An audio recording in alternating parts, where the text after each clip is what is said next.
This is going to be Snake and Banter with me, Mauisnake, and our guest, Jumpy, who is the coach of Sangal Esports and was a long time 1.6 player. Then he was coaching Fnatic for a while. He's been all around the place. And also, I'll try my best in this episode, because if you ever watched when I did my interview with him, one of the problems when you talk to people, Jumpy, is you sort of you unconsciously hear how they talk. And unfortunately, I know, because I know Swedish people say Jumpy instead of Jumpy. I'm pretty sure in that interview it's a nightmare. And one question to another, I'm like, Jumpy, Jumpy. I'm all over the place in that one, because you're just getting in my head, mate. And so whatever, we're just going to see on this episode if I can stick to Jumpy, which is how you would say it in English, or if I'll go full get right and say Jumpy, because we all know get right and can't. They just speak English with a Swedish accent. We all know it. So, okay. We will operate Fight Club rules here, Jumpy, which is, since you are the guest, you start. So what good point do you have for us today? My good point is MOUZ, and not just the team, it's the organization itself. I think they have been getting better and better at finding talents, and I think they've done this so long now. I think they got Nico early in his career, they got Robs when Robs had all the cheating allegations, and they got Frozen. And I think they just recruited a lot of good players and not just stacked it with a lot of star players. I think the biggest player that they got was Kerrigan, and a game leader to teach the younger guns a little bit of his experience. And now you can see that they have almost the full academy team in their main team, and even the coach from the academy team. So just that atmosphere and the culture. Developing talents on a regular basis and getting this far. Now they're one of the best teams in the world. So I think they're doing a lot of things right, and super interesting to see.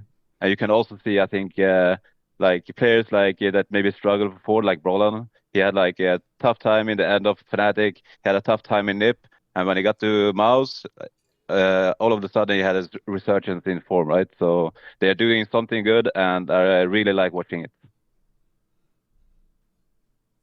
Right now, they're one of the cleanest teams. If they're not perturbed by the pressures of an arena, I think that if I were just to pick a team who plays the best overall team CS and also has great individuals, MOUZ for me is my number one, actually. I mean, that doesn't always translate into winning the biggest tournaments every single time, but I mean, they won ESL Pro League, they've won Bet Boom Dasha. Right now, they're qualified already for the Lanxess Arena for Cologne as of the time of recording this. So, I mean, overall, there's a lot to love about it. And I like that you bring up the history too, because yeah, I mean, they've always been a great place to foster new talent. I'm sure you guys can speak way more on the fact that how far it goes in terms of the decade, maybe plus at this point. But yeah, no, if I really am just taking a team, it's just one of those ones that just does things the right way, as opposed to, I could just take G2 or FaZe here. I mean, they're just frequently signing superstars. They have much bigger budgets. Vitality, of course, as well would be thrown into that mix. And instead of trying to just get the guy who's already really good, they're the ones that are finding the diamonds in the rough. And God, they just do it so consistently. That's what's really so impressive. It's been so many years now, really 9-ish years, 8 years since they got even Nico and stuff, and they're still just finding these new players who are constantly breaching into the top 20 of players in the world. And it doesn't even matter if you seemingly just kind of kick out their legs from underneath them. They lost Frozen, and they brought Brolin on, and Brolin's stock was so low. So many community members were out on him, but people saw what Brolin was capable of before on Fnatic, but then obviously he didn't really reach those heights at all with NIP. And now that he's back on MOUZ, it just feels like they're fostering these talents in the exact right way. And there's really also, they're like an org that has practically no drama. That's another thing too. I'm not ever, all the stuff with Astralis behind the scenes. No one's getting mad about MOUZ's GMing or anything like that. Pretty much they have if you're going to just choose to be a fan today of an org, and you're like, what's one with a really clean record that has young players that I can root for, that maybe isn't the best in the world right now, but they're right there on the cusp of it, why would you not pick MOUZ? They're a great team to choose to be a fan of.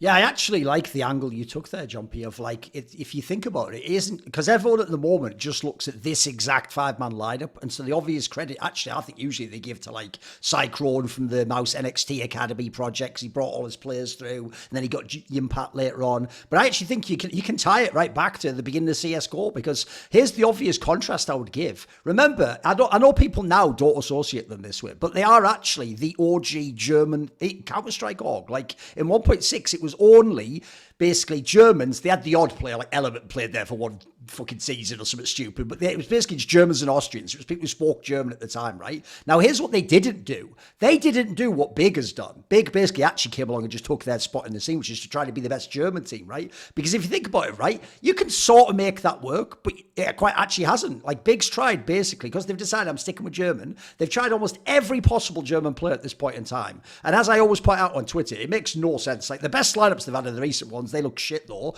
They, like, on paper, they look insane, though. And then sometimes the lineups where they have the players you don't even know from Germany, they're the all right ones that get the upsets and do like a top 8 or something. So actually, I don't think sticking with if they'd have done what they could have done at the beginning of CSGO and only stuck with German players, I don't think they'd have had any of this success. But you think about it, you know this, Jumpy. At the beginning of CSGO, actually, they were already international. Like when they began, they had like fucking Chris J and then Cadian in, and they had like a fucking Alu later. I wrote down a bunch of names. They had the early Tabson, they had Nico, obviously. Remember, after that, they got Oscar.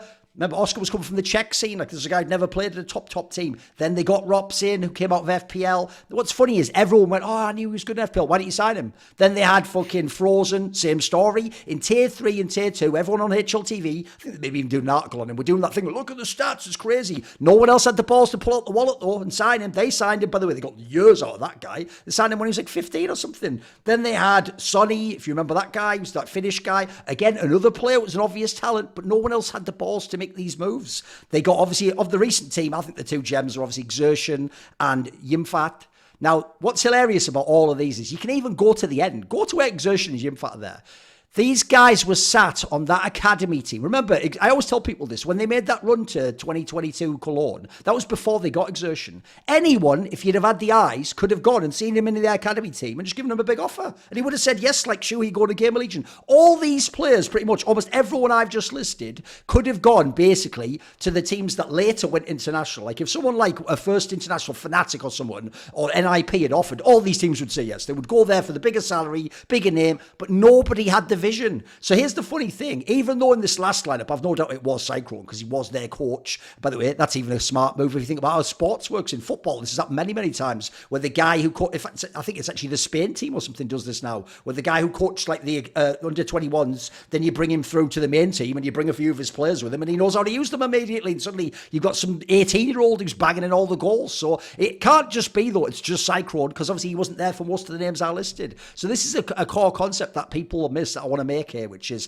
I don't know the top people in the MOUZ org. I only know the really old school people like that Genghis guy from back in 1.6, etc. But whoever is, here's the key thing, whoever is hiring the people who scout, whoever that guy is, he's probably the fucking like executive of the century at this point in time. Because the other thing to point out as well, I hope people know this is, even now MOUZ doesn't have huge salaries. Even now they don't. So the craziest thing of all this is they've done it all on a budget. As far as I know, they've never ever had the money.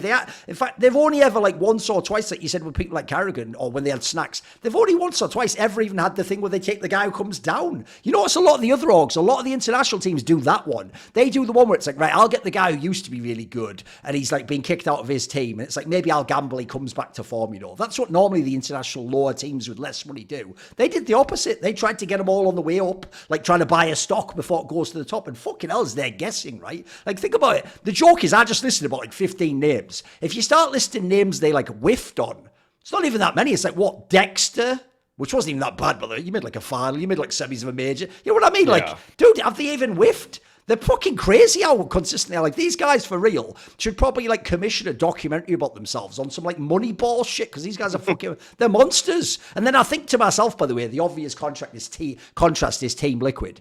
Team Liquid over there are just like, right, wipe the board clean. We're doing our third rebuild in 2 years. Get out a massive sack of money again. Like, fucking, that's not even talent, bro. That's just having money. Like that's actually, that's almost anti-talent that you just keep going, I'll try this guy. It didn't work. Another one. And another one. Who are you, fucking DJ Khaled, you dickhead? So MOUZ Sports doesn't do that. They just pick the players, they groom them, bring them up properly. I just agree, they develop them clearly. Everyone joins, and they don't just like, they're not already the shit.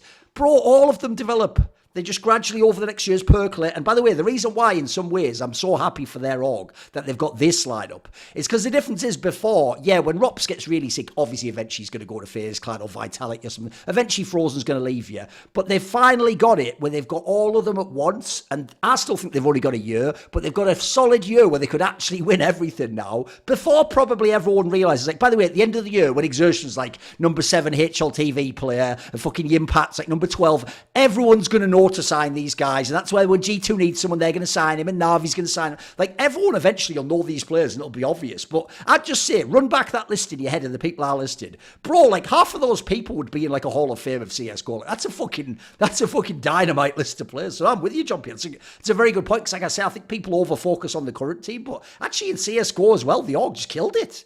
Just fucking killed it, mate.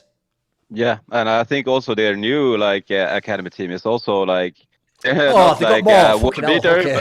but they're still finding talent. It's not gonna be like top 20, but they're still doing like good results in like tier 3 CS, you know. And I think they have sold their IGL to OG, right, Britain? Mm-hmm. Yep. Oh, And, yes, yeah. Yeah, so like they're still also selling players, and I think they also did a smart move with Shui, because I don't think they sold into Gamer Legion. I think they had him on loan to Gamer Legion. I think they had like and a buyback type thing, didn't they? Yeah. And then they had like a good run with Dexter, and then when that started fading out, they brought him back in, and after that, like they have been playing super good. So yes, very, very nice to see. No, they're killing it on both the talent scouting and obviously on the business side. By the way, I've even heard, like, let's just say there was some big orgs that even tried to get Shuhei and they couldn't because they've got him on the contract, they've got him in the position now, and he's on a good team. So he wasn't, put it this way, like he maybe wanted to go, but he wasn't going to complain, if you know what I mean. Like, so obviously this team's mega too. Okay, good point. Right, Maui, what is your point? Mine is this might feel like a bad time to do it because FURIA came in last place at IEM Cologne, but I do want to mention that what I am seeing, just kind of like via the eye test, is that it's nice to see that skullz is having a bit of a redemption arc here. I saw him as a problem player on Liquid, one that I had no qualms with them letting him go whatsoever, but it's clear that him speaking in Portuguese again, playing with this lineup has reinvigorated him. It's clear that if he wants to just play off of teammates, there were times when I was watching it on Liquid where didn't feel like he knew how to pick his timings on lurks. He was sure he could be pretty good in a CT defense here and there, but didn't always necessarily have the pop-offs.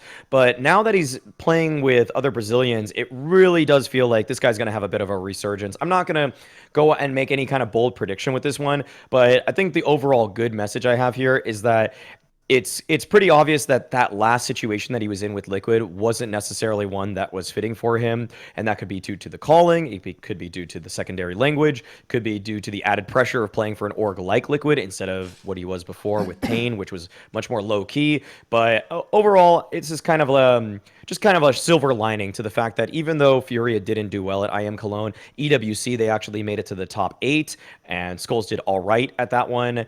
And the play-in, actually, overall, skullz looked pretty solid, too. So I'm just saying that his instincts on this team, it feels like he's calling his own number a little bit more. And on top of that, if his teammate's doing something, he knows how to play off it much quicker than what he used to, where, yeah, with Liquid, I was kind of just like, he just felt really disconnected. So I'm glad to see that he's obviously got a lot more left to give. And obviously, he's still young. He's 22, so I'm sure that he's going to have much more to his career. What do you think, Jumpy?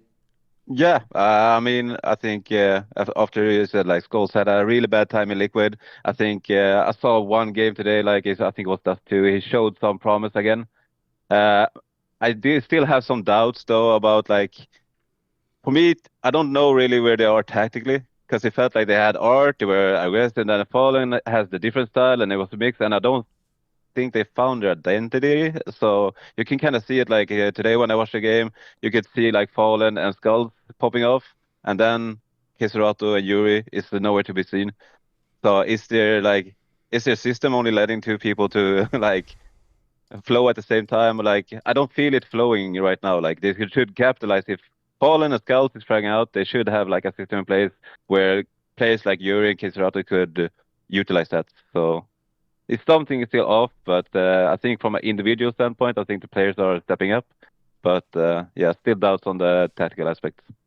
Yeah, I will say I can also give you a bit more info on this. So first of all, when this guy was actually picked for skullz, was picked for Team Liquid rather, I actually wasn't that shocked because one, he's one of the obvious prospects if you ever watched him on Pain. And by the way, on Pain, the other reason why he was an obvious prospect is he hadn't played that long. He'd only played for like 6 or 9 months on LAN. It was mainly like RMRs into the major, etc. And then if you ever watched him, right, he was clearly like a prospect on the way because Pain's a smaller org, you could potentially buy him out.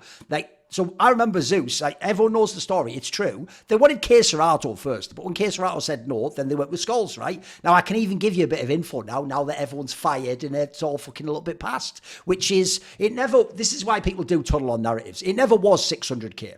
It was something like, I'm going to guess like 400k, and then it was like 200k if something happens that you make the major and you make a top. Spoiler, that never happened. So that part of the deal never activated. So everyone who said 600k, you were just literally just arguing against a ghost the whole time. I don't blame you. It's the only info that was out there. But that's also why I just wonder when everyone in the scene's like, oh, I'm so connected. No, it's like, you haven't heard all the shit I've heard, so why do you need me to tell you if you're so connected? And then also, secondly, I've heard this. I've heard that because it was ridiculous, the buyout, like, by the way, they're not... Here's another one for you. Let's just say maybe the person who said, I want skullz, said, Team Liquid went away and went, yes, sir. And then they came back, like, we got him for 600k or 400k or whatever. And then they went, whoa, 400k? No. And they went, well, the deal's done. And you're like, okay. So there's another thing. So when people say about maybe my boy Zeus, like, oh, you picked this guy, he's not the fucking guy signing the checks, dickheads. Like, Team Liquid does all the business stuff. So for whatever reason, I don't know if it was miscommunication. Like, I don't know if they thought skullz was Keserato. So like, I don't know why they bought him for that much. It was ridiculous. But then secondly, even then it's not as bad. Like, I've heard, for example, the way they offset was he didn't have a high salary. If you actually heard, I heard he had a pretty low salary. So I think they just offset it that way. And potentially, I've also heard when they sold him back to FURIA, they got most of the money back. So it's one of those ones where it was a little bit what you call in England like a storm in a teacup. People went too crazy on the business side because he was playing bad. That's the real issue, right? Let's face it, if he'd actually been good, you wouldn't have given a fuck that he was 600k or 400k. You'd go, okay, great, maybe it was worth it. The real problem was he just not only looked bad on Liquid, he definitely looked really uncomfortable. Like, in the game, you could see he was uncomfortable. On the webcam, by the way, he always looked like fucking, he was Pepe sweating the whole time. That's why I actually think Maui has a point there. This is one problem I have, because I'm probably going to make a video about this. One, I do think we've now set a trend that, like, put it this way, I'm not going to go as hard on Keserato. I'm not going to say, Keserato, you need to join FaZe G2 or Vitality, because actually, I get the vibe Brazilians maybe have to be in Brazilian teams. Maybe they have to speak Portuguese. Maybe that's just their shit to be comfortable. They have to do it in the same way as certain other players in history. I don't know, Shocks had to play with Smiths for whatever reason, right? Some players, maybe it's a real thing. Maybe they are just a special character like that. And so I'd say if you look in history, not many times did people go outside of Brazilian teams and did it work. So my new angle for Keserato was just use your power in the Brazilian scene, get better people into this team, like get Insane into your team, get Big Azir into your team. Then we can just have a Brazilian team that's good. So already there's that angle. And then secondly, so actually I agree with you, Maui. I think in a way, a thing that it is a very realistic thing to think. Because a lot of these people came from a background with not much money. I mean, Brazil economy is way worse anyway, but some of them literally sometimes come from literally poor backgrounds. Like they have no money. I've heard the Brazilian teams to this day don't pay that much money, by the way. So I'm not surprised if you go like, hey, or like, remember, you might think because Zeus is there, you've got a Brazilian connection. That's not the same as the whole team and the org being Brazilian. You're getting brought in as this like outsider from South America. Then the fucking public is, your buyout's huge, so everyone's tunneling like, you better be good. That's modesty money. And then also, you got a factor that you're getting paid more than you did before. You've been bought out for loads, and you've got a Team Liquid jersey on. It's a bit like you see this in sports. If someone goes to the top team too quickly, sometimes they choke, they can't perform, but then you give them a chance at a lower level, they work their way up, and they get the skills in. So I think I agree. To bring it all back, I think actually looks way better in FURIA. He was clearly a player who had some skills. It looks like a good signing for FURIA, by the way. He's actually one of the players that looks like they actually have sort of found their role within that team. And like you say, it's the others. It's people like Yuri. Where are you at, mate? Like, if you were turning up in these games, you could probably win some of these games. I know they got battered in that last one today, but actually some of the maps they have that are close, etc. So no, I think it's just sad. This is also why, if you notice, I never really put that on Zeus, because first of all, I'd heard some of the stuff, and then secondly, I also knew that like I actually suspected this would happen. I actually suspected when he left and he went to a Brazilian team again, he'd just turn it around and get good again. So there's certain players. We all know the names, just haven't really worked out as well. Fallen's an obvious one. He was probably his worst ever in Team Liquid. I don't know if he's ever played worse CS. He actually is better now in FURIA, believe it or not, years later, as more of a boomer. So, no, I think that's a legit take. I think it's actually one of those ones though where, like I say, I don't blame anyone. Until I knew the stuff, it was a mystery to me. It was just one of those ones where it didn't make sense why it all failed so badly. Right, there we go.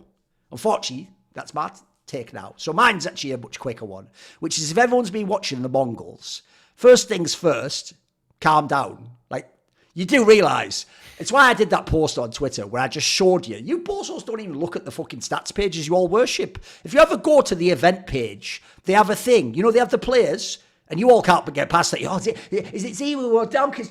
No, the other one. Look on the right-hand side. They have the teams. And what they have is the aggregate team rating, right? Here's the spoiler. When Mongols have played 2 maps and their team rating is like 1.24, that could never hold in a million years. You understand that seeing the average rating of all 5 players averaged out to 1.24. So when that happens, or when Na'Vi has 1.3, you're a fool if you think that's going to hold. Like, mathematically, it'll never be. If you look, when Na'Vi comes like normal tournament, they'll be like 1.08 or something as a team. Because think about it. You'll have wonderful, will go like 1.2, then you'll have 1.1 for a bit of, see the point, and at the end, Alexi being him, bring you down, and then you aggregate, it'll come to a small number. So already that shows you, that page is actually mega for seeing who's just, it's why I actually called a million times that Astralis was going to fail in the playoffs. Because when they made that brand new lineup, boys, they used to post the most insane team rating in the group stage. Like, it was impossible. I used to say, if this is real, they're just the greatest team of all time, and we just didn't know it. It's like, which is more likely? I'm just going to err on the side of, like, they're just going to fall off, and this is like a fluke. So, in the Mongols, you're all going to do that thing where, because they've had this big result, beating Spirit, well, guess what? Already that's aged badly, hasn't it? Spirit looks shit. But even worse, you're going to do that thing where you're going to say they're all good. The player you need to look at, and this is where everyone didn't watch when they were IHC. When they used to be IHC, this guy, Senzu, wasn't in that team. That was the old lineup they had, right? That was when they used to be able to get playing wins. The player Senzu now, that is the best player of that team. Go watch like some games. Go look up POV. Go on YouTube, POV, Senzu. There'll be a bunch of VODs there. And this guy is an 18-year-old. He only joined their team last year, like the middle of the year or something. And this guy is cooking. Like, if you ever watch, he doesn't have like crazy aim, but he has that sort of like a rifle spray where they just look like they have good aim because they just kill you with the first 3 or 4 bullets. And it's always onto the upper part of the body, and it's like timing for getting angles off's pretty good. Even secondary ops, he's pretty decent, by the way. He had like a clip against like fucking FURIA where he did like a 3K against them when they ran out on A on fucking Mirage.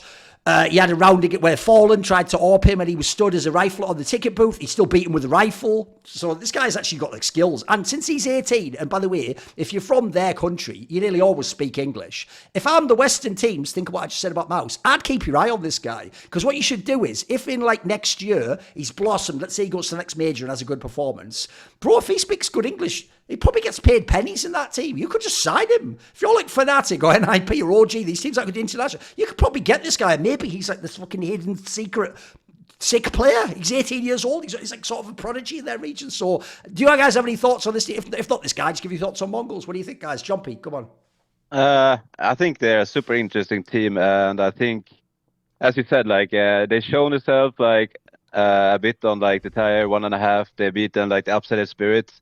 But now is the real test, because now they're on people's radar and people take them seriously. And now is the real test if they can really like have a chance against the world beaters. And we'll see this like later on. But I think like I don't think they even have like a weak map pool. I think their map pool seems pretty strong. Yeah. I think like their play style seems good. The players, I don't feel like there's like a super weak point in the team. It's all gonna end up like how do they fare against the best team in the world, and that's where we're gonna see the true colors, I think.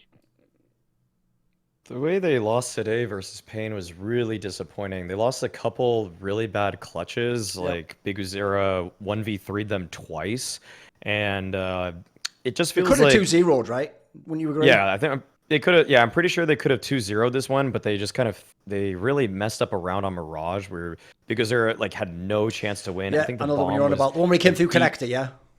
Yeah. He killed the guy connected. The bomb was down in B apartments on Mirage, and he was going down mid, and he just like killed a guy in Con for free. Then he went through B site, jumped up through like from van into B apartments, and Mizzino just never thought that was possible. Like he was still holding for an underpass swing, exposed to multiple angles. I think the main problem with the Mongols right now is that it's just that when they look good, they look like they have all these protocols, that all these parts of the round are really well segmented. I think that Blitz actually did a really good job, and their coach, I'm sure, did a good job at outlining this is how we need to play the game. These are all these steps we need to take. But I actually don't necessarily always feel like when I watch them that everybody has incredibly strong fundamentals. Like they're not always just trying to shore up losing conditions in rounds. Like Mizzino especially, the guy's like 17 years old and he has insane headshot percentage. Like he's seriously like when he's on, he is like a pistol god. He's an AK god. Like he can just nail people so quickly all the time. But I still feel there's like even I think they even have another 17-year-old on the team. I think actually I'm not sure. Actually, their average age is just extremely young. I know that for sure. And either way, Senzu's 18. That is. So either way, like they're all super young. I don't know how long they've necessarily been playing the game, but when they're in their bag and they're like working through the stages of map control that they should be, they look like very drilled. But then if a round gets kind of hairy, I've noticed that they can kind of fall apart now, especially with the pressure of elimination on the line. And so I think Jumpy's got a good point. The people are now starting to understand what it is that they're doing. They're starting to game plan for them a little bit more, and that's costing them because if the round gets a little bit hectic, like a 2v2, 3v3, I've even seen 910, who is the MVP of Yala Compass, have weird moments himself where he doesn't get an easy trade frag because he's just not ready for the next fight. So that's something that they're going to have to work on, and it's almost like that's kind of the jump that most teams seem to have from, like, I guess you want to say tier 1.5 to real tier 1, is that experience in the late round that they know, okay, this is the way we want to play off of each other in a 2v2. And it's really hard to gain that kind of experience without actually just walking through it, without playing those situations out. Sure. Right, okay. Jumpy, what is your bad point? My bad point is complexity. And I think, like right now, I think Elish is playing out of his mind. I think he's carrying a lot of the games they're playing. I think Halserk is doing a decent job. He's not going to be a Monacy or like the top operators in the world, but I think he's doing a decent job. And I think also JT, I think he's fragging good for being an IGL. And then we come down to Grim and Floppy, and I don't think they're like just being run over, but I feel like they're missing another like big player like Elish, someone that can like relieve the pressure from Elish. And when you have like players, if you had another player, not maybe just as good as Elish, but at least close to it, they can relieve pressure for the other role players so they can play better. And now I feel like they are relying so much on Elish, and if Elish doesn't play good, it's going to be a super tough game. And even when everyone in the team is playing like good CS, they still have a like hard time winning games. So I feel like they are at least one player change away to at least being a consecutive or consistent like playoff team, because I think they have it there. But I think it's like they had this lineup for a while now, and I think it's just a bad point that they haven't tried to get another like player to help Elish. It sucks to talk badly about this team because I mean I know kind of a lot on the inside of what's going on with them and everything like that, but I'm kind of curious from your perspective, Jumpy. You know, like sure you might want a player change too, but what do you think of their tactics? Because I think JT has been a player, just an IGL in general, that's kind of I don't know what the general pulse is of the scene right now on him and the calling style in general of complexity, because I've always felt like I felt like he has upgraded his calling ability and even his individual play over the last year or so. And I want to know if you're seeing that from the outside. For me, when I'm looking at the games, I don't feel like it's a tactical problem. It's more maybe the execution of the tactics, maybe like a mistiming, maybe a player do a mistake, maybe a decision making in round. I feel that's where like they crumble a bit. And that's where I think like, of course, like swapping players is not the only answer, but I think they will at least give them some room. And if they can work on the other issues as well that they raised like in interviews, I think they could be a really good team. And I'm saying this like not to bash on any other players. I don't think I think you just have like 2 role players, and I think they need 1 more star player. So it's not about like this player sucks. It's just they just need an upgrade, and if they do, I think they can be like a really dangerous team. No, right. I go on and give you a take. Well, yeah, I mean, I feel like it's not that. I mean, Floppy had a pretty bad sequence for maybe 8 or so months. I think after Sydney, and after the Blast Fall Finals of last year, he started kind of tapering off in performance. He's actually seen a little bit of a resurgence in performance in this season, like EWC, the Blast Fall groups, even what he's doing right now at Cologne. So I feel like maybe during the player break, he grinded some hours, found some demos. I don't know what he did. I mean, centered himself in some way. Also, I feel like he's playing a little bit more aggressively. He's not just playing to fit the system. He's just calling his own number a little bit more, which is nice. But I agree with the execution because, yeah, no, I feel like I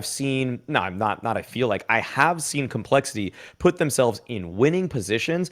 And then it's like the one corner that you didn't check on the bomb site is the one corner that remaining CT is in. And then he just gets a multi-frag and it's like, come on. Like it could be all different people. It could be literally be anybody on the team with the exception of Elige. And I'll see like, Grim, Halzerk, JT, Floppy, whatever. I'll see any of those four just not clear this one angle. And that one angle is where the CT is. And it feels like I'm watching that once per map with Complexity. And then they lose a pivotal T-side round that they otherwise should have won.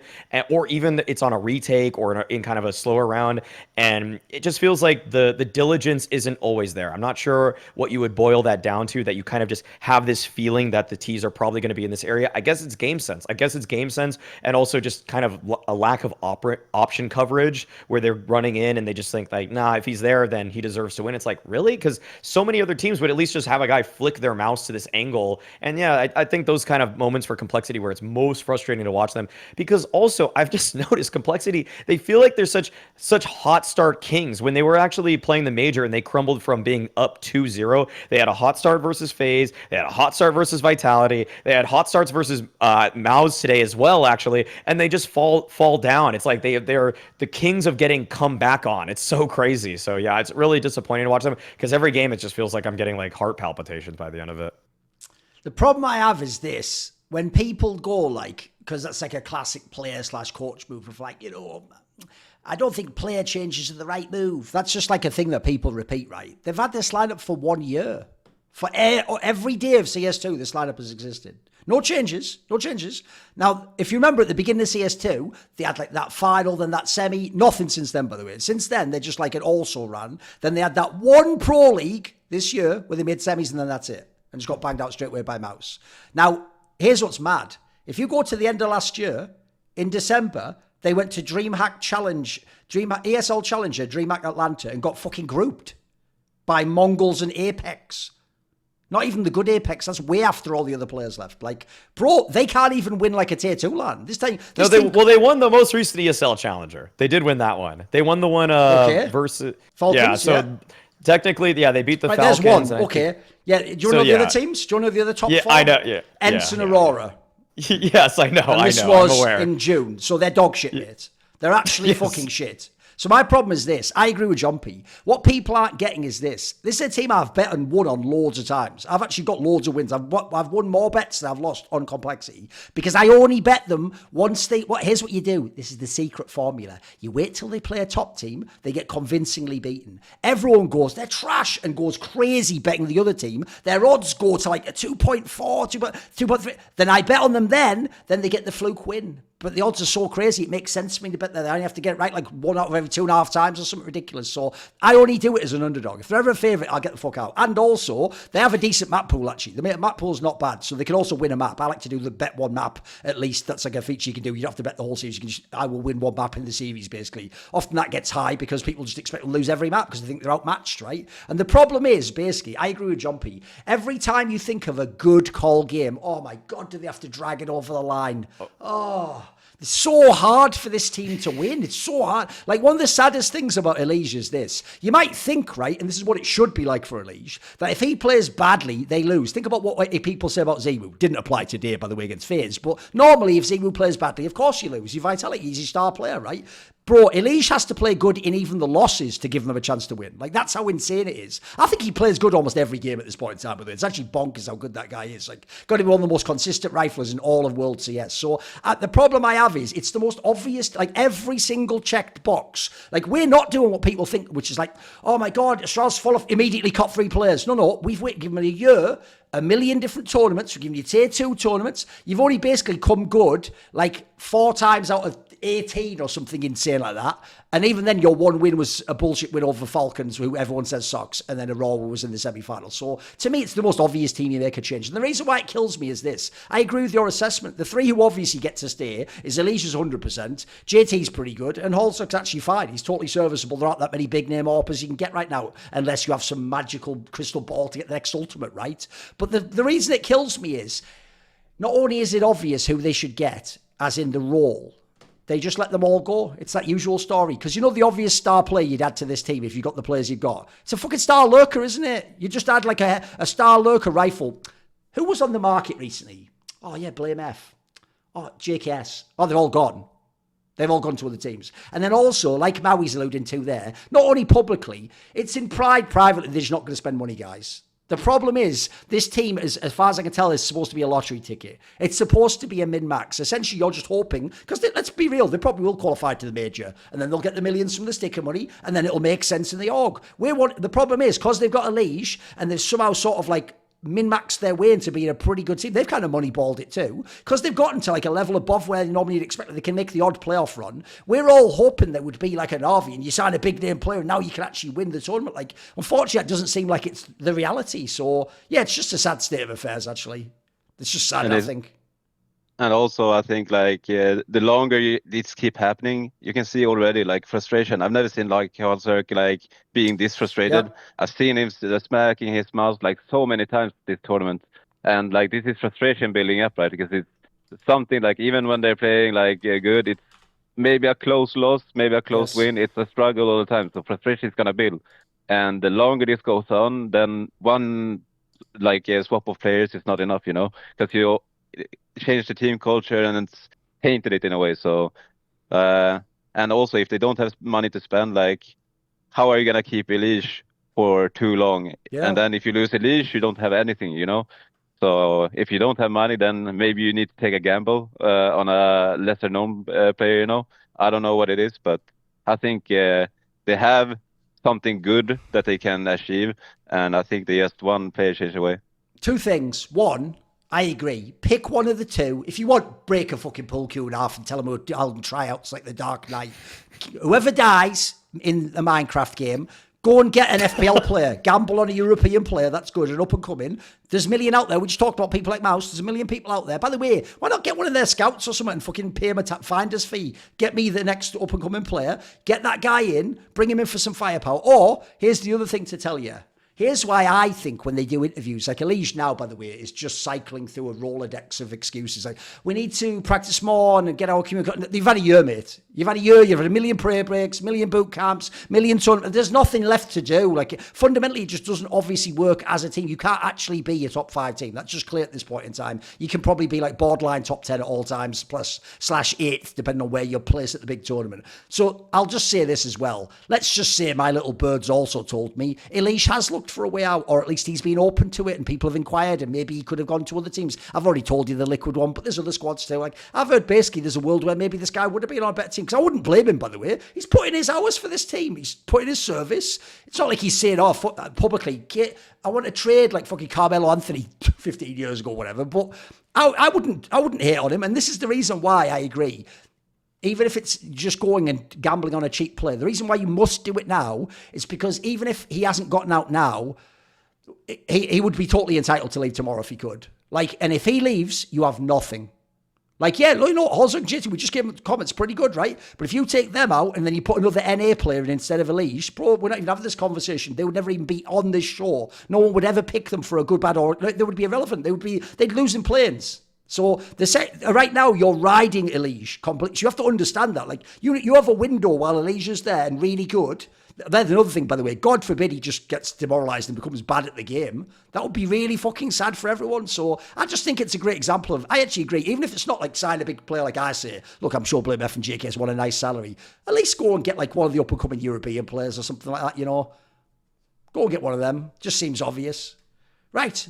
What is your bad point, Maui? Well, speaking of Elige seemingly trapped on complexity, my bad point is just that this guy's trapped on his roster, absolutely. I mean, Xantares has just been unbelievable for Eternal Fire, including how he played at the Cologne play-in, and they didn't even make it. they didn't even make it to the main event of Cologne. It's just insane that Xantares is playing at this level, and yet he's not on a better team also. So I guess the bad can be two things. It's one, Eternal Fire as a whole, and number two, the fact that Xantares isn't somewhere better, because if you actually look at the entire history of CS2 and you just do top 20 filter, you don't do anything else, Xantares, the only people that are higher rated than Xantares are Donk, Zywoo, and Monacy. Like even Elige is beneath them, Nico's beneath them, all of these other players that we've praised over the last handful of months, even the whole year, it's absurd. He's hand delivering rounds to this team. And when I watch Eternal Fire games, practically the way I watch it is just, is Xantares alive? Okay, they can win the round. Is he dead? Their chances are sub 30%. He's that much of a hard carry when I watch them play. And in the Mongol series where he played against them, in the final map, he drops 30 kills, just goes crazy. He has a 1.51 rating in the final map against the Mongols. Second highest kill total in the server, by the way, is at 24 with Techno, who's on the other team, obviously. And second highest on his team is 22 with Calyx, but nobody else is even breaching 20 at that point. And I imagine in the post-game interview when they lost, he was disappointed. He admitted, he said that the calling for him and his team just wasn't quite there. He knew that he did some disservices to his team with the way that he tried to carry them through that one. And they only, in an entire T-side half on Nuke against the Mongols, they got 4 rounds, and one of them was the pistol. So it's like, Xantares is doing God's work for this roster, and yet they're not even really a top 10 team. The only thing they really accomplished last season was a CCT Global Finals. Yeah. That was an online tournament, and yeah, they made a lot of money from that one. But really, if you're just talking about like pure firepower alone, pure individual skill, there is no reason that any English-speaking team should not want this guy. Like, he could literally replace. Like, Navi right now is for a lot of reasons, they're actually my number one team. Probably a little bit of recency bias there, of course. But but even they should just look at Xantares and be like, why not? And even Vitality, if they haven't really won a tournament for some time since last December. Why not? Maybe G2 doesn't necessarily need Xantares because they got just a new, different entry fragger. But I'm talking like any team could use a player like this.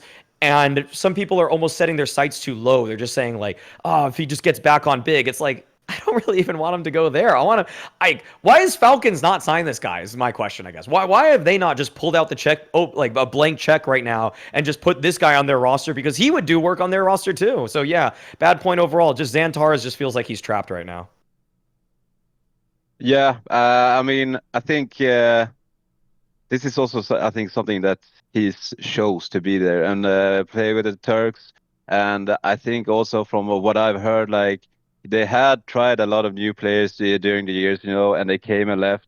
And I think he has a hard time like accepting that maybe like if you will go into Turkish scene, then you maybe need to get some talents and learn them to play the game and have some patience. And I don't think he has that patience. So they just go back. I think they went back to Calyx and they just recycled old players, right? Because they don't want to go through the hard work, like find talents, develop the talents. So I think they're stuck in this until they reevaluate. And if you're going to go for talents, you also need to create an atmosphere where you lend a good atmosphere where the talented players feel that they have the confidence to like do mistakes and evolve as players, So I don't know what to say. I don't know where they should go from here, but yeah.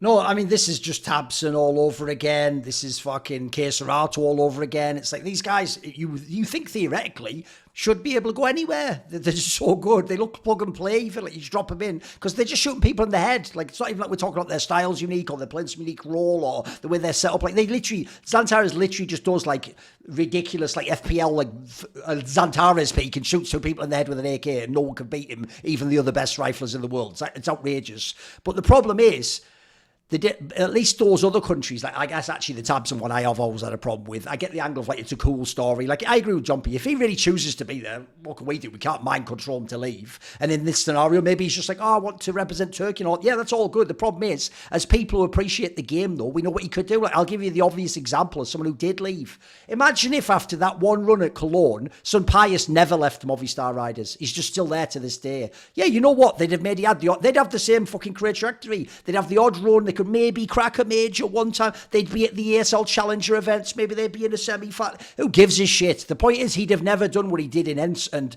you hope in the future. By the way, he's actually pretty good again in Falcons. He'd never be doing that shit. He wouldn't be on the big stage, would he? He'd just be a playing team, wouldn't he? That'd be the rest of his career. So I think for me, it's like, I don't really say to these people, you have to leave. You can do what the fuck you want with your career. But the difference is, when you retire, I'm going to look back and go, fuck, imagine if in those years you'd have been on Complexity, Fnatic, even better teams. I think he really could just be on like fucking Navi, by the way. I know right now everyone's going to be riding him because he's doing well at this one tournament. Bro, I think if you'd have put Xantares in that spot, you could have fucking cooked. Again, I have no idea if he'd fit Blades, tactics, all that. No one can know any of that shit, but he just looks so good because to me, he just is their teammate. Like, I tell you what, a lot of my shit talks fucking aged fabulously on that team. I even said it. Now they've got banged out. I had a video planned. I'm going to do that Madger video where I just explain why I just think he's overrated as fuck and he was never a legend in 1.6. He was never a top IGL ever for 1 second in his fucking life. Like, the joke is, if he was in an elevator with fucking Cadian, the joke is like Dexter and JT, then there was like 3 at least decent IGLs and fucking Madger there.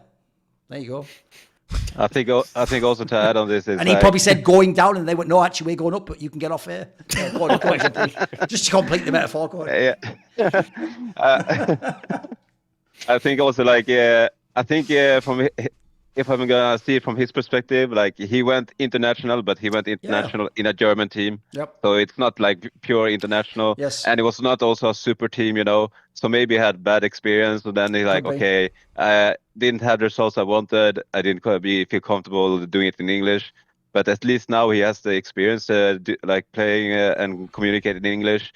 And his stock is still high, so he could get like a good team, and really do the international team seriously, Yes. But I think it's up to him, like if he wants it or not. Oh, 2 quick other things. I'll tell you another reason it's a tragedy. Because, bro, I would bet, I can't say no, but I would bet he gets paid fuck all in that team. Like, I bet it's outrageous how low their salaries are. Like, I put it this way, I reckon their salaries, Jumpy, are at like 2015 levels. If you think about what people used to get paid back then. I'd be shocked if it's 5 figures. I would think it's 4 figures if I had to guess, pure speculation, just knowing the past of some of the shit going on there. And then secondly, the last thing I'll throw out there as well is I do think this happens to Tabson and to Keserato. One thing we can't possibly know because we're not in their scene is I actually do bet there's a lot of pressure on them to stay. Because they also know what team would we have if these guys left, and then they wouldn't represent our country, and our country would go down, right? So unfortunately, that's one of the fucking harshest things right there. People like Nico no one from Balkan Rangers like, Nico, what are you doing? But I think he would have that vibe of like, you're a traitor, like what the hell, like you were supposed to stay with us. So again, this is the outside of the server intangible things you can't account for, unfortunately. We're just saying, if you look at the guy in the server, I'd love to take that guy and just drop him in a bunch of teams. Like, genuinely, I agree with Maui. If you give me even the top 10, there are so many top 10 teams I would probably try him in. I think he's fucking sick. And I just think his talent's like, fuck, mate, one time fluky making a top 8 and getting straight banged out. This guy should have been in like a semi-final by now. By the way, he probably should have won like a smaller tournament with his skill set. Like, he's a good player. He always had the skills. And the difference is, I thought he wasn't online way back in the day. That was 10 years ago. He's got over that now. He's fucking sick on land now. He's really good.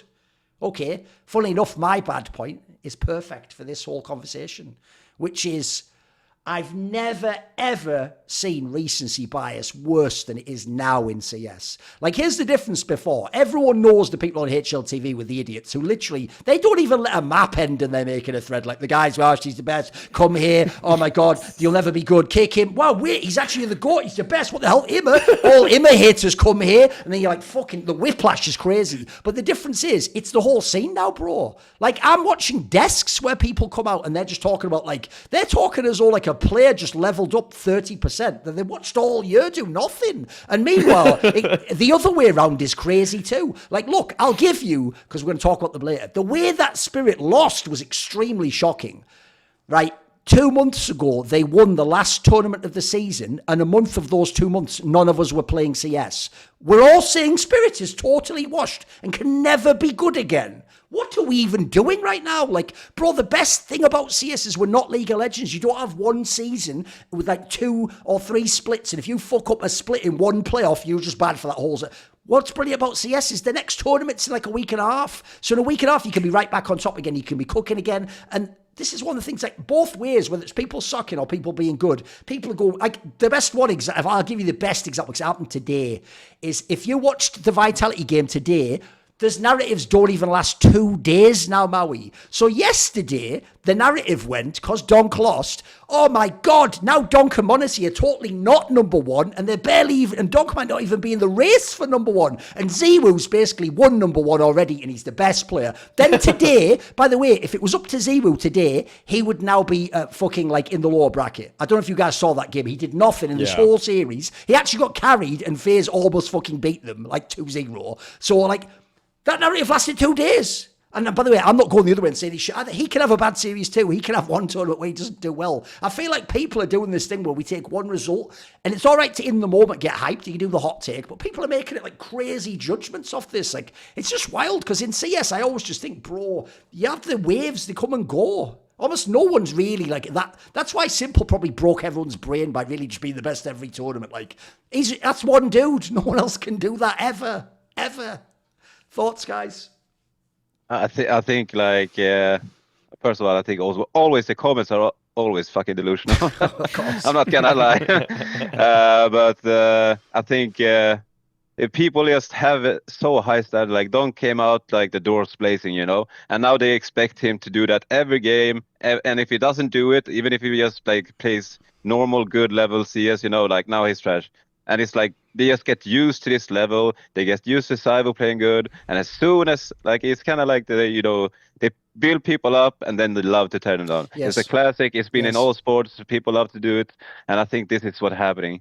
And people that expect players, teams to be on the top of their game every time, all the time. Like, look at any other sport. Do you see any team, like even City will lose a game against a bad team? You know, they will have their off days. So even like esport players, and definitely esport player that plays on a more frequent like day after day after day, then this is gonna happen. But it's sad to see people can't see this. Yeah, I mean, the whiplash stuff is just hilarious. I feel like there needs to just be levels to it. Like, if you're saying something, I realize, okay, it's kind of like the platform, I think, is really important for all of these kinds of discussions. Like, I think I, in this space, wrongly assumed that people figured Twitter was a little bit jokier, like I did, which I always kind of thought Twitter was a little, you just sometimes made the ultimate mistake, but I'll come in on later. Go on, keep going. Well, like, okay, Twitter is like where so many fans, that's the only way they seem to actually know you, because they're not actually watching. They're not actually watching the desk. They're not watching the podcast. They're not hearing you actually bring out your full thoughts. I feel like podcasts are for usually the best thoughts. The desk should be for the number one thoughts, actually. Then podcasts, and then maybe like I guess your own YouTube and Twitter and stuff like that. But sometimes I think I get what you mean, where it's just like people are so quick to just say ridiculous stuff all the time now, because they just kind of want to be prisoners of the moment. And admittedly, I do like to do that for the reaction. So we get to look down on them. Yeah, exactly. That's how it works. Yeah, I turned my nose up to those people, actually. But no, I think that I think just like the main thing that I really wanted to talk on in terms of the narrative right now that's going on with like Donk, Monacy, Ziwu, is that it's just really close. I just think that it's actually going to really come down to the wire. And it's almost like this is going to be the year where I think most people are probably going to be the most upset with it, because I think many people are going to say that Monacy's the best player, most impactful, but other people are going to say Donk is there, then Ziwu might be there for consistency. Like, there's so many ways you can grade it, and at the end of the day, it's down to your criteria. But to say that it's just kind of an over race, or I mean, it's over, Ziwu already won, or whatever, it's just, all of that is just baiting. Like, I think there's just an absurd amount of baiting now in this space, and it has gotten out of hand. So that's, yeah. Go on. I actually think it's gonna, like, who's gonna be the number one player? I think it's gonna end up who figure out their team aspect first. who's whose team is gonna get the star player into the finals to have the big game. Yes. And I think like all three are up there to get the title, but I think people we need to see like some final performance, some trophies list, and I think the team that can figure out their shit before, they will probably be in a good space. Yes, I also think that's a very good point because they're so close this year. I think there's a very good chance it's whoever's team gives them the best chance. Yeah, absolutely. The other thing is you've made literally the classic mistake I made, Maui, which goes like this, right? Even though I have to say Twitter did change. Like when I used to do all those jokes in 2016, they went down very well, and people used to love me as like a fucking villain in the scene, right? The problem is this, right? You know when people do that thing, we're on Reddit, they'll like acknowledge I'm really good at something. You can pick which it is. They can either think I'm shit on the desk and I'm good on YouTube, or like I know nothing on YouTube, but I am funny on the desk. They'll pick a compliment and then they'll backhandedly go, but it's Twitter though, right? The maddest thing is I'm seeing literally the same thing on Twitter. It's in text. That's it. You don't see my face. You don't see the context of the moment. You didn't hear it in the flow of a conversation. It's not a setting like on the desk where I've got a few seconds where it's almost like a comedian, like, and did you hear this one, guys? And because it's not that setting, people's brains can't process it. And then also, because obviously it doesn't have all the context, does it? And then secondly, I'm just going to say this now, and I know this because I am actually self-aware enough of the human condition to know I do this, which is Twitter is actually about getting angry. That's the purpose of Twitter. Because I know I do this. Say someone has said a million stupid takes about Zewu, right? And what happens is they're just in the background. It's just noise, isn't it? You see a thread, Zewu fans come in, but you don't click it. You see the guy on Reddit, wow, it's decided. No, Zewu number one. Right, what will happen then is, say now, randomly, he doesn't even know that. He maybe didn't even see those threads. Say Blair just came online and he goes, well, I mean, that decides it after Donks win. Maybe Zewu is the best after all, but he just does it in like a mild way like that, you know, like, oh, maybe he just goes, well, I'd put Donk quite far behind now.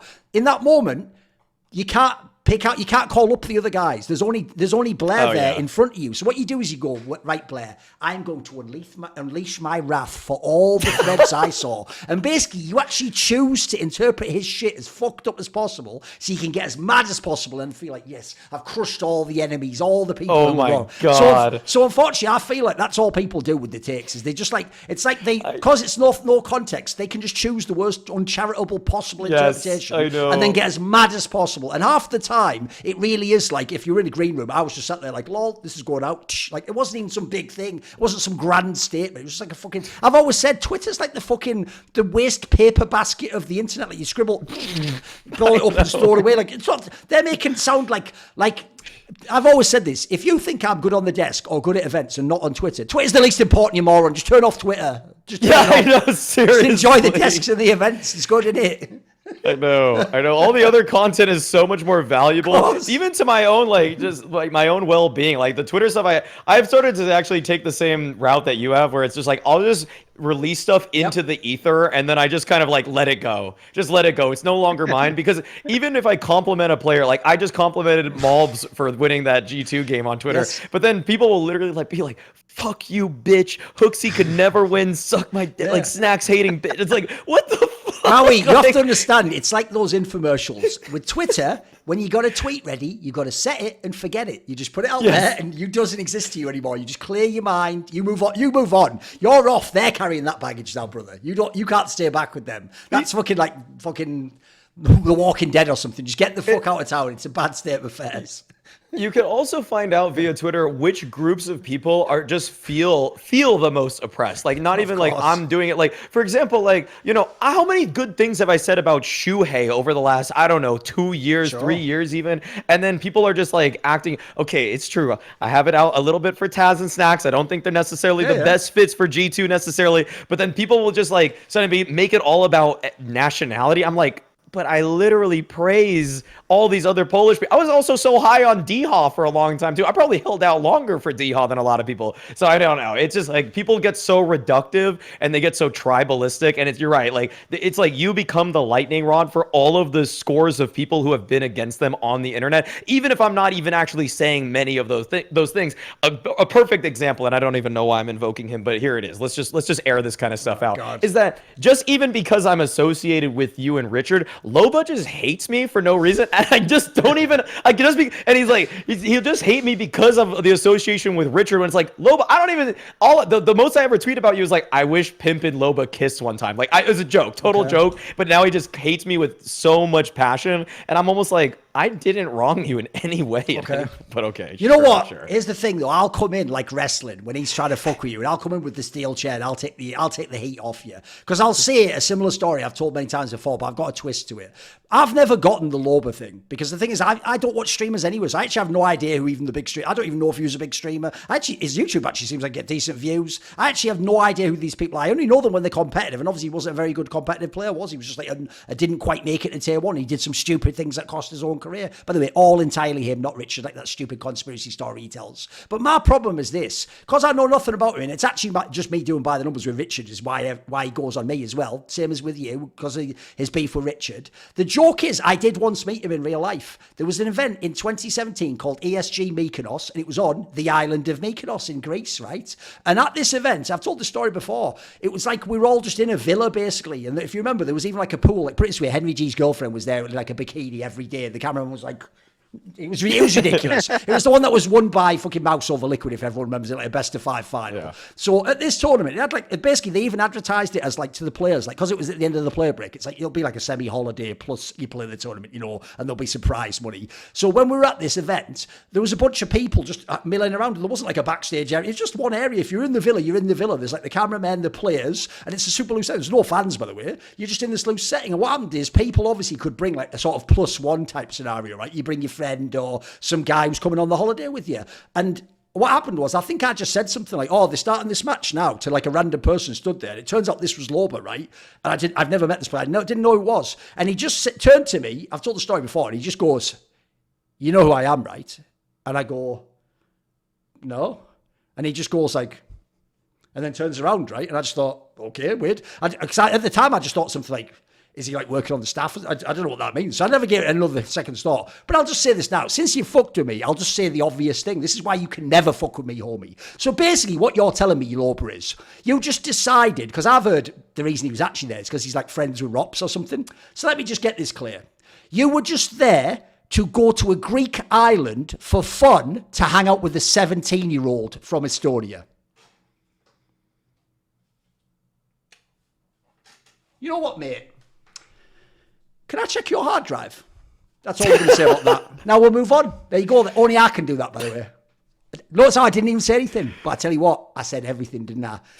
In some ways, when you say nothing, you say it all. So, okay, let's go to the next one. What is your ugly point, Jumpy?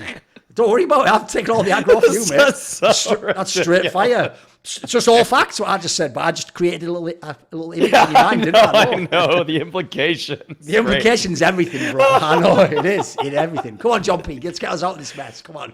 Yeah, I think my ugly point is kind of obvious. It's like, I think first we had a stack group already with the G2 and Spirit Group and all other teams, and then we get the double upset, and then we get like a playoff games in the first elimination stage of a Cologne. Yes. And and also the way that Spirit lost. I think just the whole situation was ugly. This is a game I want to see in playoffs, maybe a like better played match, but this is the teams I want to see players playing each other, see how they play up, like with Modesty and Donk in a playoff game would be much more exciting than what happened now. So I guess an ugly point, I think. Yeah, I'll dive into Spirit a bit later, but I mean, just the way that this group played out was probably worst case scenario for viewership. I guess like that's where this tournament is headed right now for Cologne. It seems like so Navi and Saw are qualified for the playoffs along with MOUZ, Vitality. That's good. And then in the lower bracket final, it's Pain and G2. I'll just say if Pain and Saw make it through Group A, this is going to be a very weird Cologne playoffs for viewership. Like, I've got, you know what? If you grind through this, if you win all these BO3s that you're supposed to, if you're Pain, you beat 9Z, the Mongols, G2, I mean, you deserve it. You obviously deserve it. It's all BO3s, by the way, so even more reason that you deserve it as opposed to those BO1 starters we used to have. But it's like, Yeah, for Cologne, I think one thing that Cologne has done very well over the past several years is that we've consistently gotten some unbelievable grand finals. And that's still possible. That's still possible. It's very possible we get like a Navi Vitality, Navi MOUZ. There's a few ways that things break down here to have really exciting grand finals. But it's very real and possible that the quarterfinals of Cologne end up kind of awkward. Like, there's literally a chance that quarterfinals are, say, like Falcons, Pain, Saw, and then like Vitality or something like that. So yeah, there's like one really serious top 5 team, but it can get a little bit odd. And I don't know. Like at this point, I guess where I would make this an ugly point is that if you're a top team, I feel like the game planning probably needs to be a bit better early on for some of these rosters. Like for these teams that are losing to Saw, for example, who I don't think we really are going to talk about too much on this podcast, so I'll just say stuff. Like it's pretty surprising how much this team has jumped up in the past months, but they have been playing some stuff. So you could have actually watched some of their games, game plan around them a little bit more. But I feel like it's so common in this space for the top teams to just kind of play their own game until they reach another top 5, top 8 team.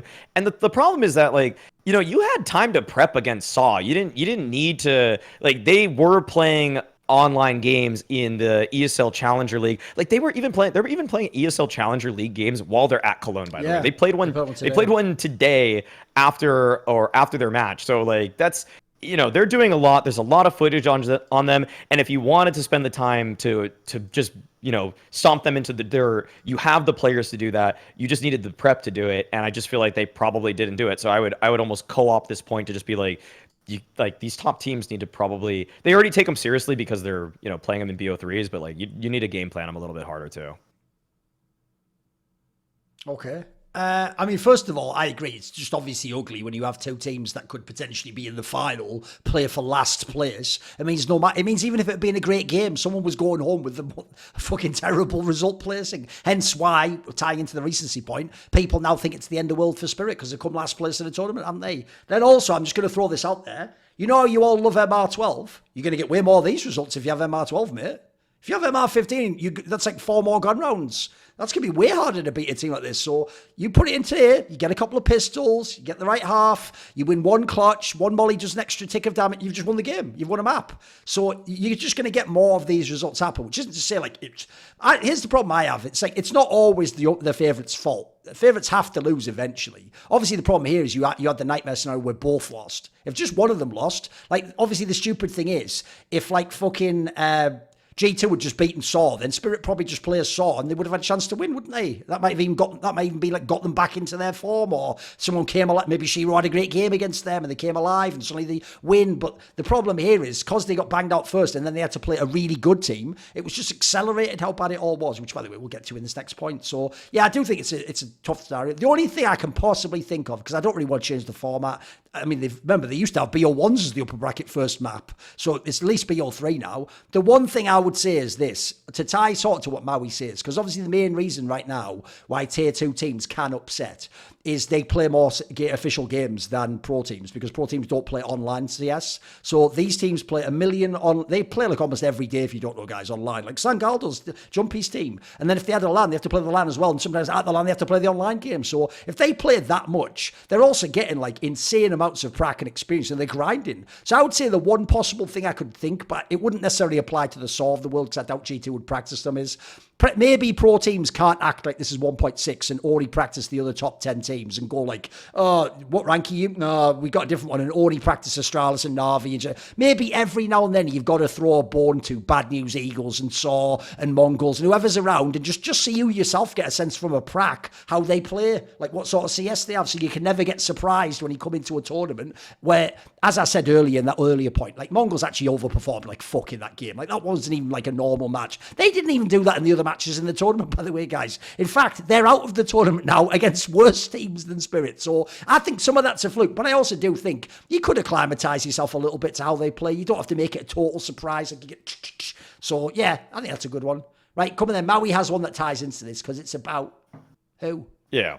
It's Spirit themselves. I mean, I feel like the way that they lost this, sure, they lose to Mongols and G2, and maybe in some ways on paper, it actually kind of makes sense. You know, G2 seems to be trending upwards, even with the qualms that we have about them and the roster construction. They do seem to like they're packing a big punch right now, and they actually are a really solid team. But losing to the Mongols, not the way that you would expect them to. And really, I think what I'm keying into here, if people didn't really watch this interview, it's the fact that in the pregame interview between G2 and Spirit, James Banks interviewed Xantares about the mentality of the team, and he had some of the most depressing body language and answers that I had ever seen from a tier 1 pro, going so far as saying that when James Banks asked, okay, so you guys played G2 before, this was at EWC, and what are you going to learn from it? And he kind of just shook his head and just like shrugged his shoulders and said, I don't know.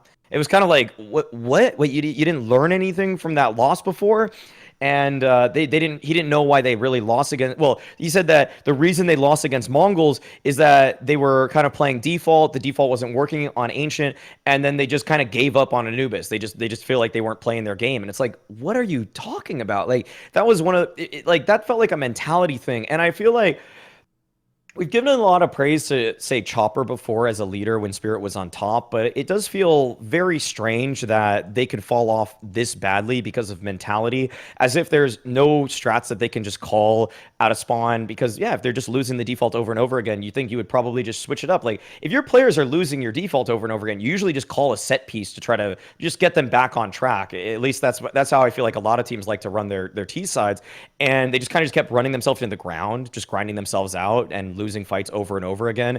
And I just feel like Spirit is still a team that I would put as one of the top 3 favorites to win practically any tournament that they enter. But I almost feel like the way Xantares talked in that interview, it felt like you could take it a couple different ways. One is they feel like they're going to change their roster soon, and they felt like they were a dead team. Or 2, they just simply had no leadership qualities or emotional capacity in that game to carry on. Which either way, that just is disastrous for a team that many of us were billing to be potentially the team of the year. But now they're kind of slowly losing grip on that hold. Yeah. I think for me, I didn't see the Mongols game. I saw the game against G2, and I think for me it felt like when Duncan and the Shiro didn't find the openings, they didn't find a groove in the game. And when that happened, I felt like the decision making from the other players, like they started to go for info peaks, pushes, like bad pushes, I would say. And then you put Shiro and Duncan in even more bad positions.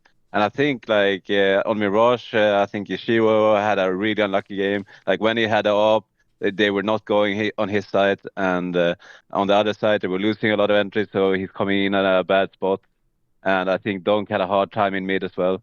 But it was just like what happens when Donk and Shiro is not at the top of the game? Do they have this like structure and system and like a team-based game that they can rely on to grind themselves back into the game? And for me, that's a worrying sign when I look at them.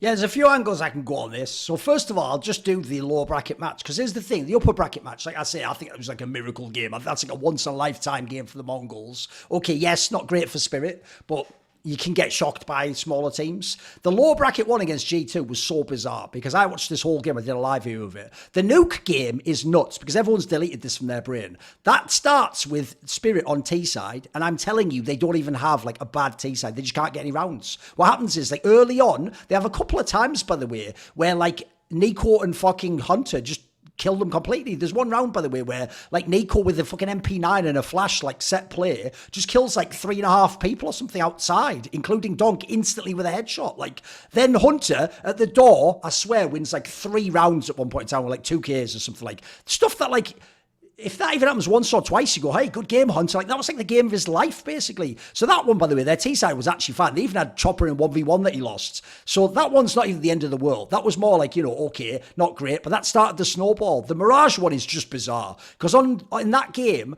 Donk just gets fragged. Like, you would never believe it was Donk if you had the nameplate off. He just gets fragged like a normal player in the first duel. Shiro does nothing the whole game, and then I actually agree with Jumpy. I'm glad he brought it up. What then happens is, because Zontix was having a similar simultaneously mega low fragging. That makes me scared he's the guy getting kicked, by the way, from the way he played overall, like his whole body and the way he played. But the worst thing is, Magix and Chopper, in a sense, did what you should do if you're totally losing the game, which is, like you say, they just tried to make a bunch of peaks and players, right? Now, sadly, because they literally have to use MP9s and gods like that, guys, they're doing stuff like peeking from, like, the fucking Tetris area into, like, fucking ramp on Mirage with an MP9 against AKs and AWPs. It's like, you can imagine if you're Chopper and Magix, you don't win those duels even with the AK on the M4, you know what I mean? Like, so it was really bad, that situation. But on top, but they were doing it. And then here's the other thing. It was also the perfect storm. Because I don't actually think G2's T-side's that good. And believe it or not, by just not ever committing to a site, Jumpy, G2 just sat there outside the sites and just got free kills all day long. Like, I've never seen a team never go into a bomb site. They didn't even go in the B site. People would just peek into them and give them free kills. And they must have just been thinking, this is like Christmas or something. This is insane. Like, we don't even actually have to have a T-side.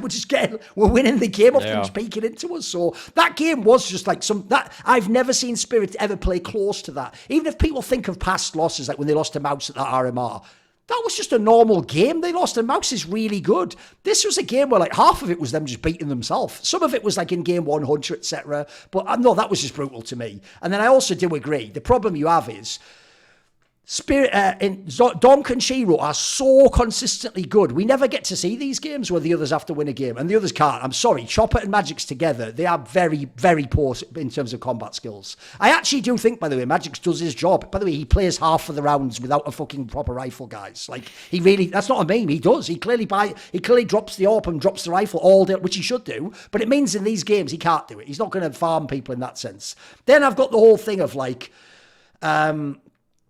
if you actually just, like, there's a rumour people have been saying, like, maybe there's going to be a play change. That would suddenly make so much sense. Because the problem is people are too used to the story of when a team's dead and then they do one last hurrah. That's when things go well early.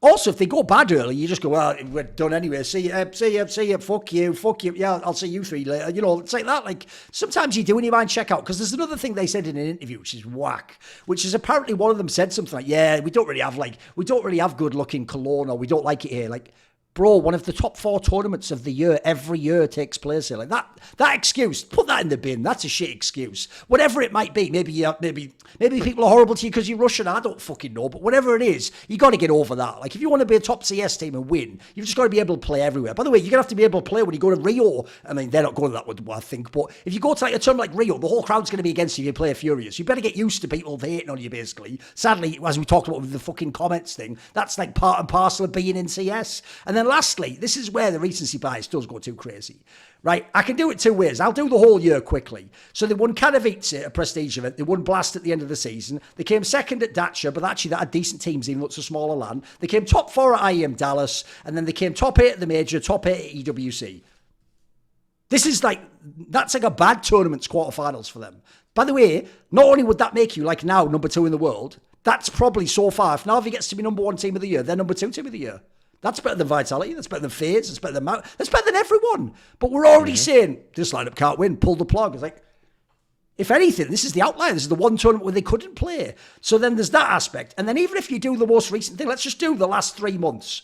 So the last 3 months would be second at Dacia, top 4 at Dallas, 1 Blast, top 8 at EWC, and then now this fail here. That's not even that bad. Again, if you did like the last 3 months, wouldn't that still get you top 5 in the world, basically? Like, these aren't the bad results people think. I think people do that thing where they just go and 2 fight. It's like you're looking at this one result and thinking every loss was like that. They weren't. Often the losses were close or 3 maps. Like, even Donk, this is how it's why, you know, in the past episodes, people thought it was Cope Maui, when I used to say as a good point, like, if this is the worst Donk can look, he is like going to be the GOAT. Bro, this was the worst he's ever played by far. Yeah. The other ones were like, he just had a mild off game. Like, the joke is he really could do like I think wasn't it said on Twitter, his worst actual rating was a 1.05.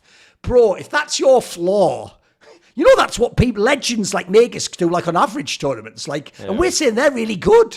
So I personally don't have panic stations. But I'll spin into one of the things, then I want you two to give your thoughts. Here's the reason why, though, it would make sense if they were going to do a roster move. Because one, the other thing that's unfair about the Zontics down angle is they're pure rookies.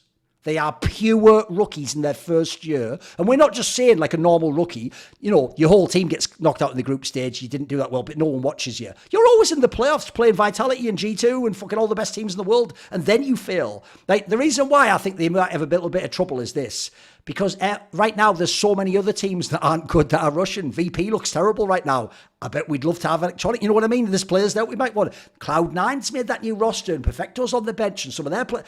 Right now there's just too much talent in that scene. I feel like all of them should shuffle eventually. Like, if VP doesn't keep up with it, I didn't put it in this one. I could have done VP as a bad point. They should probably break that team up. You're keeping like 2 or 3 players there that should probably go elsewhere and be amazing. Like, that is a team with like 4 HLTV top 20 players, and so far 0 are going to make it this year. So I do think, what do you think on that one? Like, here's the thing. I personally, if I had to, I don't think you have to make a player change. But if there's that much talent, I think it's totally plausible they might. And if the right player's there, maybe you do it. What do you think?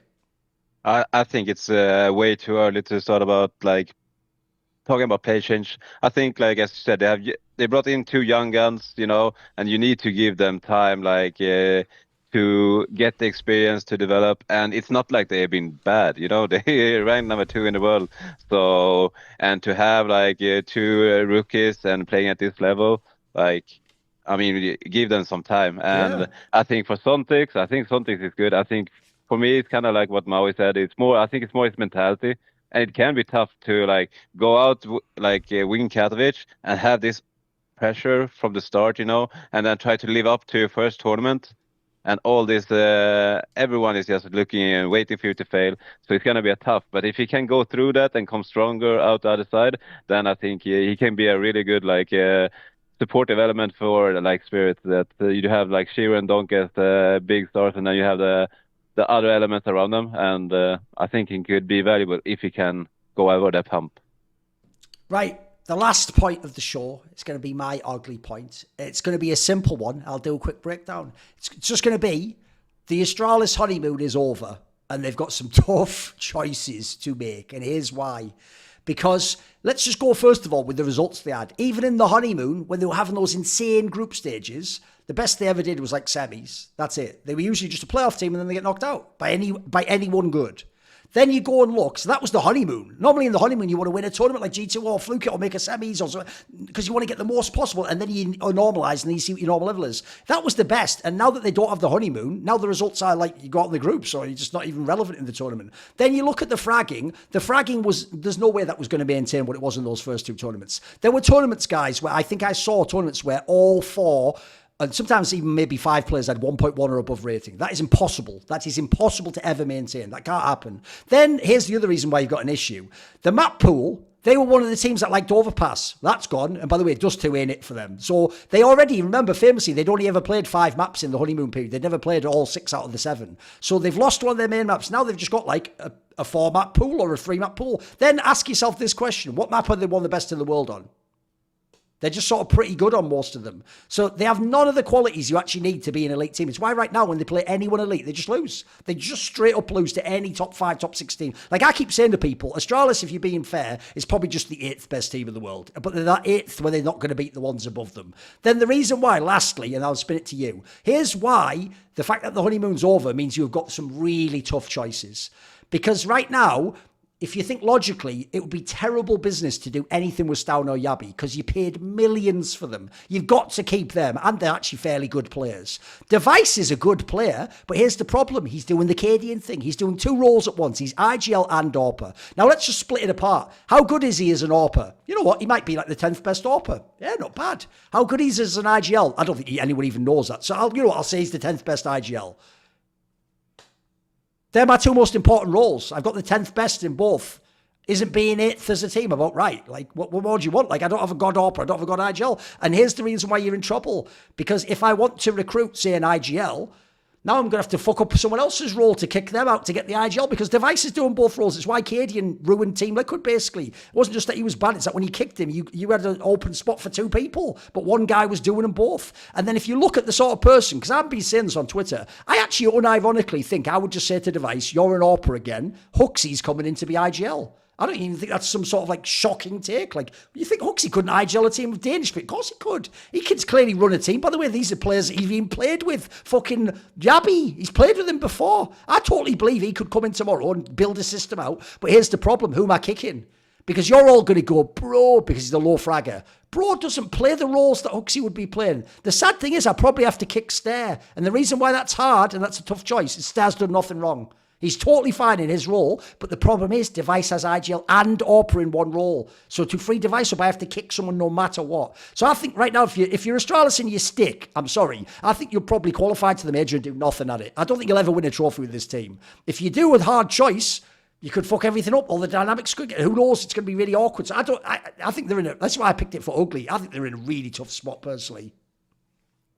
Yeah, I think I'm not like as negative about it as you, but I think they kind of went in it to like a device hasn't IGL before, and I want to point this out. It's like it's the difference between being a good IGL and getting like good results out of your team and being a great IGL.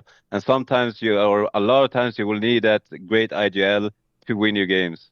Because I think a lot of times, like new IGLs, I will not speak how device is IGLing, but either they give too much freedom and they forget to like reel the team in and play around together, or they will micromanage too much. I think Device is the first that he gives a lot of freedom to Yabe and Staven, and I think sometimes the IGL needs to get the team together to have a plan and stuff like that. But I mean, they went into it like knowing that Device has an IGL, and I think he has a decent level, but it will probably take time to get into the IGLing, because I think like IGLing is like any other skill. Like you can train it, you can be good, you can have protocols, but at some point it needs to come as an instinct. As you play your clutches or whatever, if you're good at clutching, like it's not like, oh, I know I'm gonna play this situation. Sometimes it just comes by instinct. I just have a feeling how to play it, and your IGLing needs to be that. If you wanna IGL against Kerrigan, LXB, your IGLing needs to get to that level. I actually think it's really funny that you and I both came to the same conclusion about considering the inclusion of Huxley to this lineup, because I actually thought about this too, because I was pretty hesitant with the T sides for Astralis in the beginning. I think I made that an ugly point on like 5 or 6 episodes of the show ago. And from what I saw here at this event, I mean, their game against G2, they got 1 T-side round on their map pick for all of Dust 2. I mean, that was pretty disastrous at that. And actually, even if you look back at Mirage where they beat G2, some of the best T-side rounds that they had were after Rugga timeouts. So he ends up just probably calling the strat that they want to run. He's making the one that he's the one making the adjustments. And yeah, between Bro and Stair, I know that the roles are maybe not like perfect, but I mean, Stair and Bro both play kind of the site anchor, sometimes extremity stuff. And I would keep Stair over Bro. I've just seen better decision making in mid-late rounds by himself, more clutch potential. So I would probably give Bro the boot, unfortunately, given that he's the newest one on the roster, and I would bring Huxley in. That's personally the change I would make. I don't know when I would do it. I think this is probably a decision that you'd have to make. I don't know with like the Valve rankings and everything like that, how much it changes if you have Huxley, or maybe if it even helps because he's probably got some prize money to his name actually since the previous major. So I would do it though. I would probably do it. Like you said, I think you have this is almost the ceiling of Astralis, unfortunately. Like you said, when you have a top 10 opper barely, like just kind of right there at 10th, and you have, I don't even think Device is I think you were being generous. I don't think he's the 10th best IGL. So I would say that Huxley, you would instantly have an in-game leader that I would consider top 6 in the world, top 7 in the world. And then sure, you don't have the best fragger, but you would hope that Device would get better by say 10%. And then he would go from being the 10th best opera in the world to maybe even like the 5th best opera in the world, the 6th best opera in the world, because the margins are so fine at that point. If you're getting 3 more kills with the op per game, that's the difference between winning a game and losing a game, and getting 1 more good T-side call per game. That's also the difference between winning a game and losing a game. And so those little differences matter to me, and it would also probably alleviate the pressure of Rugga for coming up with really good calls. And I mean, like, he did well on those timeouts for Astralis on Mirage today versus G2, but he couldn't even help them really pick up the pieces at all when it came to Dust 2, which was their own map that pick. So I'm a fan of the change, and yeah, I think it's kind of ugly right now because this Astralis team looked promising at the beginning, but that was in some ways a fool's gold. And I have one question. Where is Glaive in all this conversation? You want I Glaive to know come back? it would maybe be weird to have a Glaive comeback, but I just feel like yeah, maybe I will sidetrack a little bit. People have been sleeping a little bit on Glaive. Like, how did they end up in ends? Like, yes, they had a bad period after, like, they had a good run in Astralis, but I mean, he still did some good. Like, I think he's probably had the best peak of IGLing in CS:GO and CS2. Sure. So, and I think like his style together with Sonic, that they were able to do this structure style, but still have this read of the game and do mirror calls like in a good way. I don't know. I mean, I would probably take back Glaive before Hooksy, but Okay. It's a gamble. Right, I'll just do this at the end. I'll just read off the teams that eliminated them. So they lost to G2 here, NIP in Blast Fall. They beat NIP, sorry. They lost to VP at Blast Spring. They lost to Mongols at Yala Compass. Online, they lost to Liquid in CCT. They lost to Vitality at EPL, and they lost at Chengdu to Fears. At this point in time, if they got into a playoff against the Washington Generals, they would lose.